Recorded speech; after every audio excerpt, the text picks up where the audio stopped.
positif. Sebelum saya lanjutkan ke slide berikutnya, saya ingin bertanya kepada rekan-rekan guru TKN 1 yang hebat-hebat dan luar biasa. Apakah di TK Negeri 1 ini kita sudah melakukan budaya positif? Sudah. Oke, kalau sudah, budaya positif seperti apa yang sudah dilakukan?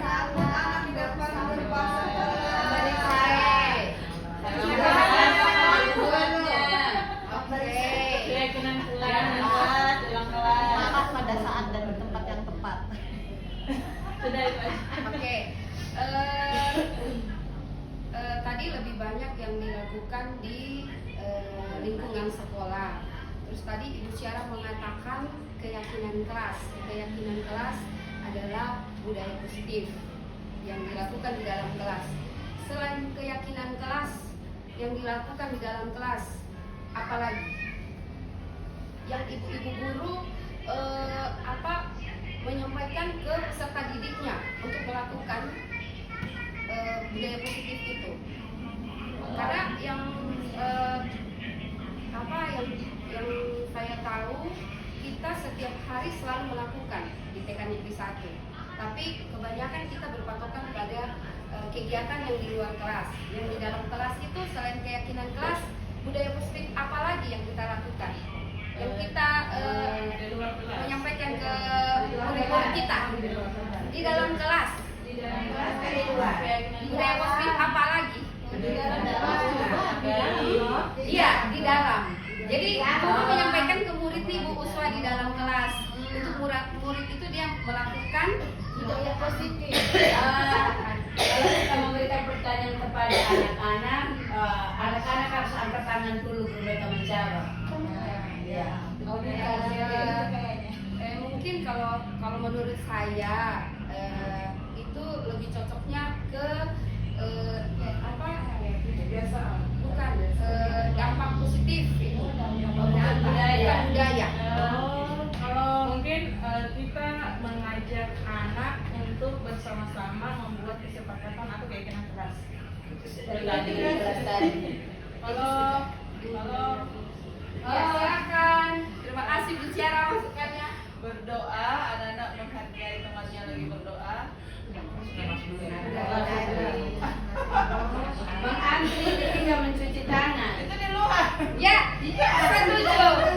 Nah, anak-anak jadi ya. iya, betul. Jadi budaya positif itu lebih cocoknya kalau kegiatan di dalam kelas kita mengarahkan anak saat kita mau mencuci tangan.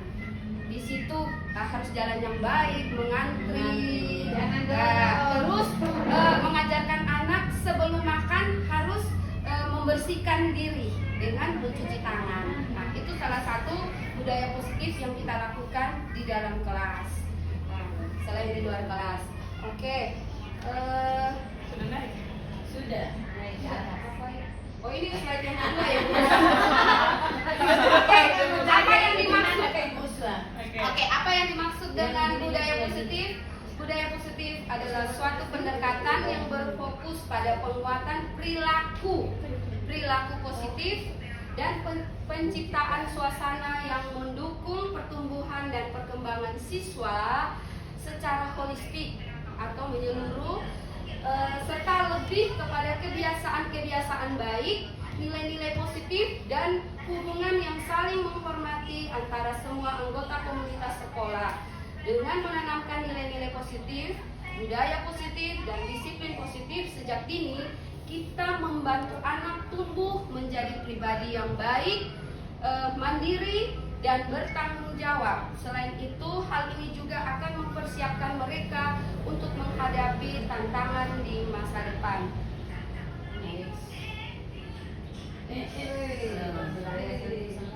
Nggak ada, kita punya yang begini. Mari kita belajar bersama, berkolaborasi, saling mendukung, mewujudkan budaya positif di sekolah kita. Seperti apa? Yaitu kita menanamkan budaya positif, menciptakan lingkungan yang kondusif. Sebagai seorang guru, kita pasti sangat memahami pentingnya menciptakan lingkungan belajar yang nyaman dan kondusif bagi siswa. Salah satu cara untuk mencapai hal ini adalah dengan membangun budaya positif di dalam kelas maupun sekolah. Asik ya guys, ini ya. Ya ini ya, ini yang tadi sudah disebutkan oleh ibu-ibu guru hebat semua. Ini adalah budaya positif yang kita sudah lakukan di TK Negeri 1. Saya baca-baca ya budaya positif ini, ternyata sekolah kita itu semua kita sudah lakukan. Hanya untuk diri saya tidak menyadari bahwa yang saya lakukan itu mana budaya positif, mana dampak positif, terus nilai-nilai positif itu apa gitu. Padahal kita lakukan, ini kita tidak tahu itu apa. Yes. Oke, next. Jadi kalau 5S itu termasuk budaya positif atau dampak positif? Budaya. Budaya positif saya. Harus lakukan itu ya. Budaya positif. Jadi budaya positif itu banyak sekali Oke, kita masuk slide berikutnya. Itu konsep utama budaya positif. Konsep utama budaya positif itu ada 8. Yang pertama, perubahan paradigma belajar. Yang kedua, disiplin positif. Yang ketiga, nilai-nilai kebajikan. Yang keempat, kebutuhan dasar manusia. Yang kelima, motivasi perilaku manusia. Yang keenam, posisi kontrol guru. Yang ketujuh, keyakinan kelas. Dan yang kedelapan yang paling terakhir adalah segitiga restitusi. Mari kita lihat Itu satu. segitiga restitusi. Mari kita lihat satu-satu ya, guru. Oke, 6 menit lagi. Wow. Ujian boleh begini sebentar. Sambil itu. Oke, baik. Kita yang pertama ya, budaya positif yang pertama itu pembelajaran dengan paradigma baru. Itu pembelajaran dengan paradigma baru itu berdasarkan prinsip pembelajaran yang berdiferensiasi sehingga peserta didik belajar sesuai dengan kebutuhannya berdasarkan tahap perkembangannya untuk mewujudkan profil pelajar Pancasila. Baik, saya ingin menanyakan lagi, apa saja profil pelajar Pancasila? Benar. Ada dua dan besar. Berkebinekaan global. mandiri, kreatif. Tadi berwawasan global Sudah. Iya. Masih kurang 2. Dua lagi. Mandiri. Iya, mandiri. Iya. Enggak. Itu sudah tadi. Gotong royong. Iya. Iya. Oke. Hebat semua. Makasih Mbak Gagal. Itu sudah ya. Dapat lesson. Gemini, bukan judul. Disiplin positif. Yang dimaksud disiplin positif adalah pendekatan mendidik anak dengan cara yang mengatur dan menghormati, bukan dengan hukuman atau ancaman.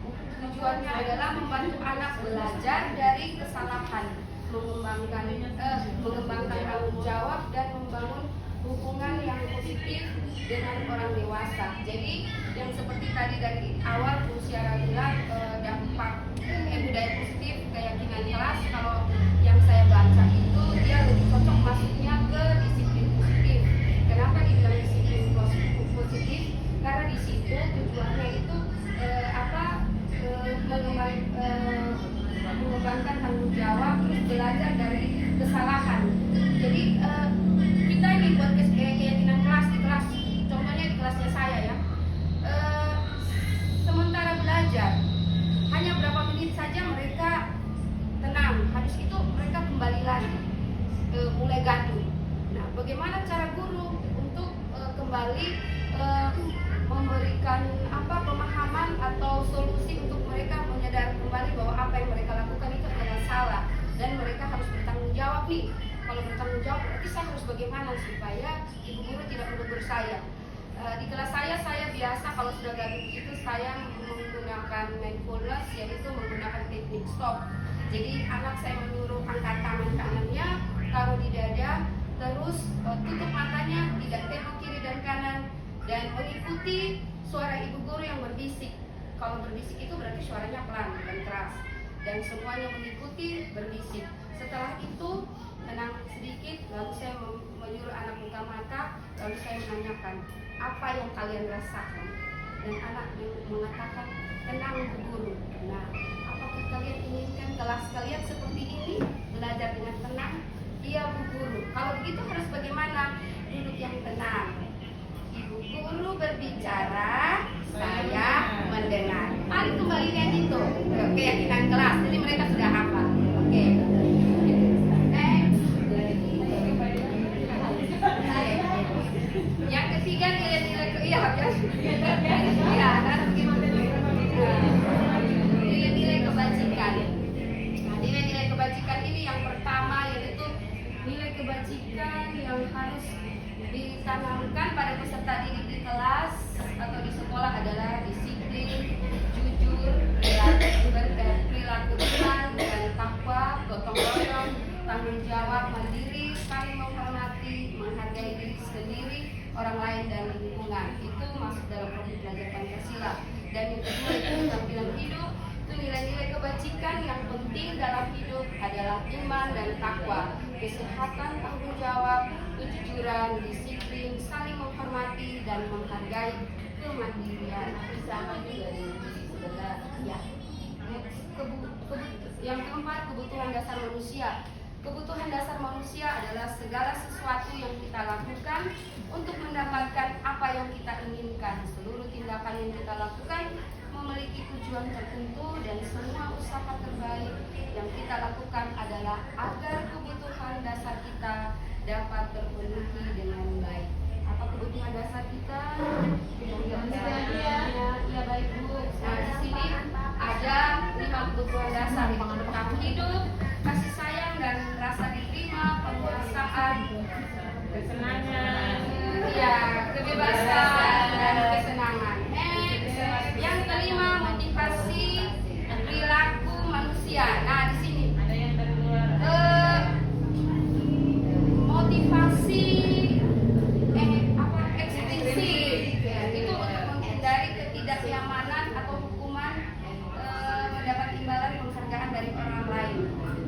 Itu yang ekstrinsik ini adalah dorongan dari luar diri kita. Kita melakukan sesuatu karena kita ingin mendapat hadiah atau imbalan atau menghindari hukuman.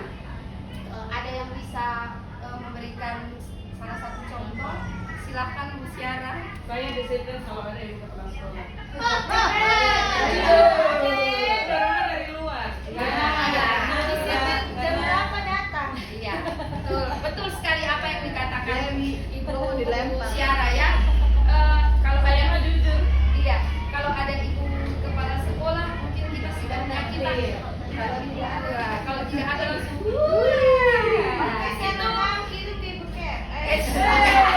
Itu motivasi ekstrinsik. Oke. Kalau saya biasa aja karena konsekuensi misalnya saya terlambat ya udah. Iya. Iya. Berarti Ibu Uswa masuk di motivasi intrinsik. Dari dorongan dari diri sendiri dan menyadari bahwa ya kalau memang sudah terlambat kan bukan dibuat-buat, memang ya ada kendalanya gitu. Kendala apa itu? Next. Guru berupaya untuk peserta didik mendapatkan motivasi intrinsik, hindari hukuman dan pemberian penghargaan berlebihan agar meminimalisir motivasi ekstrinsik dalam diri murid. Next. 5 posisi kontrol guru. Yang pertama ada penghukum, pembuat merasa bersalah, teman, pemantau dan manajer. Oke, kita di posisi mana ya? Kalau saya teman biarin aja dia bisa mengerti. Oke. Nah, 5 posisi kontrol guru. Yang penghukum itu guru sering mengancam, menghukum dan Sudah saya tidak pernah ya. Tapi begini Bu Us, yang saya alami, saya ini mau terapkan ini budaya positif di kelas. Tetapi bagaimana kalau murid-murid itu kan kita sudah buat keyakinan kelas, tapi masih saja itu bagaimana caranya kita untuk menangani kan namanya manusia toh, apalagi maksudnya kalau sudah saking kesal gitu paling keluar juga itu kata-kata itu. Iya, sama. Oke, silakan. Kalau menurut saya hal biasa ya, karena ini kan anak-anak TK. Jadi kenapa ada namanya kebiasaan?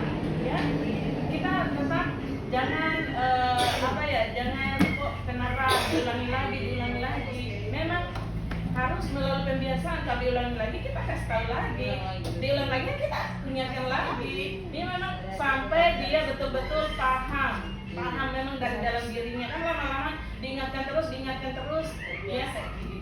Ya, Ya, baik. contohnya kayak begini, Arisa itu kalau sudah dekat sama dan sama tidak berhenti. Jadi saya bilang, Arisa duduk, selesai bicaranya, pindah. Langsung dia pindah, tapi dia nggak sakit hati sama saya kan? Nah, iya, gitu. Terima kasih atas masukannya. Sama-sama, Jonya. Oke, yang kedua membuat rasa bersalah. Guru yang sering membuat siswa merasa bersalah atas kesalahan mereka, misalkan jika kesalahan itu kecil. Yang ketiga sebagai teman, guru yang terlalu akrab dengan siswa sehingga sulit untuk menegakkan aturan. Jadi mungkin seperti di kelasnya Bu Vina. Muridnya. Kalau guru yang akrab dengan mamanya, Hah? apakah itu termasuk? Ya tidak lah, ini kan khusus murid. Kalau guru yang akan dengan bapaknya, Oh, sama-sama tidak bisa. Jangan ya. Jangan ya, Dek. dengan anaknya, bapaknya. Ya, oke kita lanjut ya. Yang keempat, pemantau guru yang hanya mengamati perilaku siswa tanpa memberikan arahan atau dukungan yang jelas. Jadi dia hanya mengamati saja. Dan yang terakhir sebagai manajer, guru yang berperan sebagai fasilitator, pembimbing dan pengambil keputusan yang bijaksana. Next. Oke, 2 menit lagi. Nanti ada buruan kita tuh masuk. Oke, nah ini yang keyakinan kelas ya. Mengapa harus keyakinan kelas? Bukan peraturan kelas. Ada yang bisa membantu memberikan satu saran pendapat. Kenapa bukan keyakinan kelas? Bukan peraturan, karena kalau keyakinan kelas itu Jangan dulu lah yang lain. yang lain. Iya kan, itu kita kan Kan kemarin sudah kita telepon juga. Pak Suprapto sudah menjelaskan. Jadi Dia baru ya positif ini apa masalah? iya, kan Pak Suprapto sudah menjelaskan. Ya. Ganti yang lain, ayat yang lain. Bumia. Kenapa nggak aturan? Kenapa keyakinan? Justin. Amal? Kalau saya, Oke. mengapa harus keyakinan kelas bukan peraturan?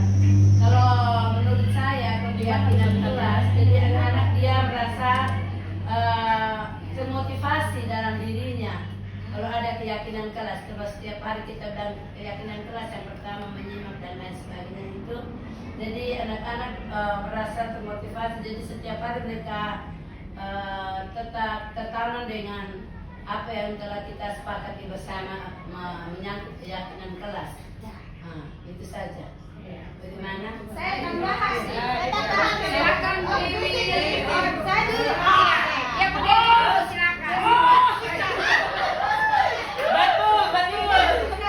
Kenapa bukan peraturan kelas? Karena kalau peraturan kelas yang namanya aturan pasti untuk dilanggar. Tapi kalau keyakinan disepakati bersama, kita bisa bikin bersama. Silakan. Sampai sama dengan rekan-rekan guru-guru yang lain. Kita Mengapa harus keyakinan kelas? Karena memang keyakinan kelas itu anak-anak dari anak-anak ya. Terus kalau kenapa bukan peraturan kelas? Peraturan kelas itu dominannya dari gurunya.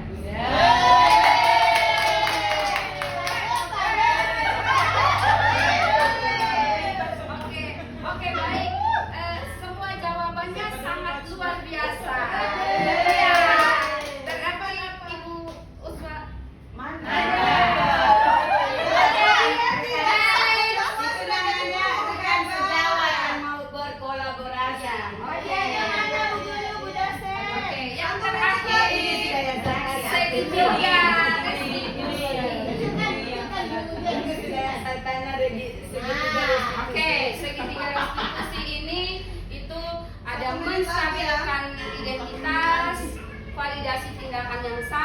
dan menanyakan keyakinan. Segitiga diskusi itu apa yang tadi Bu Mary tanyakan? Suatu proses dialog yang dilakukan oleh guru akan dapat menghasilkan murid yang mandiri dan bertanggung jawab. Oke, terima kasih. Banyak materi yang positif dari saya. Kalau segitiga Mohon maaf. diskusi itu kita sudah lakukan di dalam kelas.